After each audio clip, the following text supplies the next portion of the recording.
Morning students. Standard 7 subject English chapter in a class of their own. So today we are going to see very interesting story about a class. So let's see the part 1. We are a class of 60 girls and boys and we are all friends. Of course, it's true that there are camps amongst us and sometimes we do have quarrels, arguments, fights, everything. But when it comes to facing others, even the teachers, we are all one. We face them together. So in this story, one class is there and there are total 60 boys and girls. तर ते जे विद्यार्थी आहे ते आपसामध्ये नेहमी भांडतात. तुम्ही इथे चित्रामध्ये बघू शकता की ते भांडताना दिसतात, फाईट करतात, आर्ग्युमेंट्स करतात, वादावाद करतात. पण जेव्हा टीचर्स किंवा इतरांना तोंड द्यायची वेळ येते तेव्हा ते सगळे युनाइट होतात, एकत्र होतात. If you see a whole class being made to make 3 rounds of school ground or copy 100 lines from the book as a punishment, it is most probably us. But we do not tell tales about anyone, girl or boy. We take the punishment as a class. जर कोणाकडूनही कधी काही चुकी झाली किंवा कोणी खोडी केली मुद्दाम आणि जेव्हा त्यांना पनिशमेंट द्यायची वेळ आली तर पनिशमेंट करताना कोणीच कोणाचं एकमेकांचं नाव सांगत नव्हते. जी पनिशमेंट मिळेल ती सगळे एकत्र मिळून ते घ्यायचे. And guess what happen this year. यावर्षी काय घडलं. We were used to teachers shouting at us for poor marks, shabby works, incomplete homework, not attending school regularly and all the other things that teachers worry about. But we didn't mind it. It made no difference to us. We all liked our class the way it was. We were in fact quite proud of our class.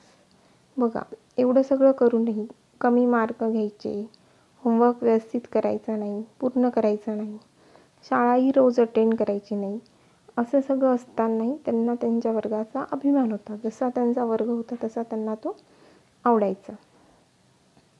तुम्ही पण तुमच्या वर्गात बरेच विद्यार्थी बघत असेल की काही मुलं सिन्सिअरली अभ्यास करतात पण काही नाही करत आणि त्यांना त्या गोष्टीचं कधीच काही वाटत नाही, जाणीव नसते. And so was our new class teacher Mrs Desai. यावर्षी त्यांच्या नवीन क्लास टीचर आलेल्या होत्या, Mrs Desai. She said so in the very first period.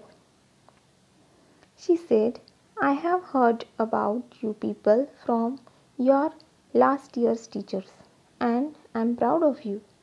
Unity is a very important quality and you must always maintain it. I am very happy to be your class teacher. ज्या नवीन teacher आलेल्या होत्या त्या थोड्याशा वेगळ्या होत्या.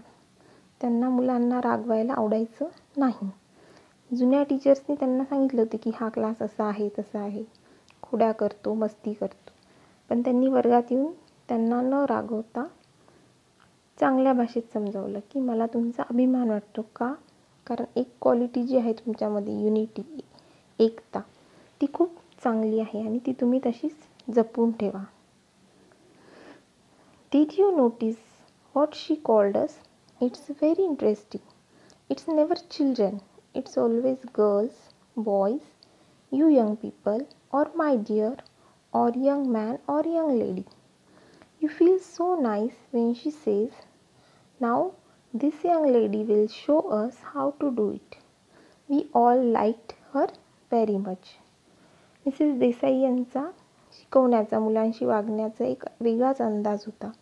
त्या मुलांना नेहमी मुले किंवा विद्यार्थी म्हणून नाही तर girls, boys, my dear, young man, young lady असं म्हणून संबोधायच्या आणि प्रेमाने बोलायच्या. Soon it was time for the first unit test. After the test, we all got ready to receive our usual share of scolding and punishments. Yes, पहिलं unit taste नेमकीच झालेली होती आणि आता त्यांना माहीत होतं नेहमीप्रमाणे आपल्याला बोलणे आणि शिक्षा एवढंच मिळणार आहे. But when Mrs. Desai came with progress report cards, she didn't look angry. She was rather quiet. She smiled as usual, but her eyes didn't look happy. Marksheet किंवा तुमचे जे प्रोग्रेस रिपोर्ट असतात ते घेऊन क्लास टीचर वर्गात आल्या. त्या चिडलेल्याही नव्हत्या किंवा त्या रागवल्याही नाही. त्या फक्त शांत होत्या आणि त्यांचे डोळे थोडेसे उदासलेले होते. She handed out the cards one by one. Many of us had failed in one subject or other. Some had not appeared for the test. A few had got good marks in some of the subjects. Very few had done well in all subjects. साहजिक आहे, एक वर्ग असतो पण त्यामध्ये अनेक प्रकारची मुलं असतात आणि यांच्यामध्येही तसंच होतं. काही जणांना खूप छान मार्क्स मिळाले होते, गुड मार्क्स. काही जणांना काही विषयात गुड मार्क्स मिळाले होते, काही जण फेल झाले होते, तर काहींनी परीक्षाच दिली नव्हती. So that's that, she said after handing out all the cards. Suddenly her eyes were filled with tears. She didn't let the tears fall of course. She just blinked them away and turn to the blackboard. New class टीचरला थोडं वाईट वाटलं होतं की माझ्या वर्गातल्या मुलांना एवढे छान मार्क्स मिळाले नाही, पण त्यांना रागवल्याही नाही आणि चिडल्याही नाही. त्यांच्या डोळ्यातलं आलेलं पाणी त्यांनी तसंच थोपवून लावलं. मग त्यापैकी एक जण कुणीतरी त्यांना विचारलं, are you angry with us madam? Someone asked. No, not at all. But you didn't feel proud of us any more, Sushmita said in a low soft voice. त्याच वर्गातली एक सुष्मिता नावाची मुलगी म्हटली की हो, जरी तुम्ही रागवल्या नाही, पण आता तुम्हाला आमचा अभिमान वाटत नसावा. No Sushmita, you are my class and I will always want to be proud of you. Come on, now let's go back to our studies. Take out your books. त्या म्हणाल्या की नाही, तुम्ही माझा वर्ग आहे आणि माझी अशी इच्छा राहील नेहमी की मला तुमचा अभिमान वाटावा.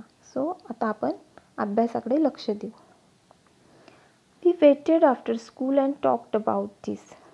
शाळा सुटल्यानंतर आम्ही सगळे थांबलो आणि ह्या गोष्टीविषयी चर्चा केली. Did you notice what Desai ma'am said? Asmita asked Nehal. She said, I will always want to be proud of you. She didn't say, I am proud of you. Okay. जी स्नेहल होती ती अस्मिताला म्हणाली की मॅडम काय म्हणाले ऐकलं का, की मला तुमचा नेहमी अभिमान वाटावा असं मला वाटेल, ना की मला तुमचा अभिमान वाटतोय. What do you expect? I said, so many of us fail, so many miss the test. How do you expect her to be proud of us? आपल्यापैकी काही जणांनी टेस्ट दिली नाही, काही फेल झाले आणि असं झाल्यावर त्या आपल्याला प्राऊड कसं फील करतील आपल्यावर. तर हा होता स्टोरीचा part 1. This was the part 1 of the story.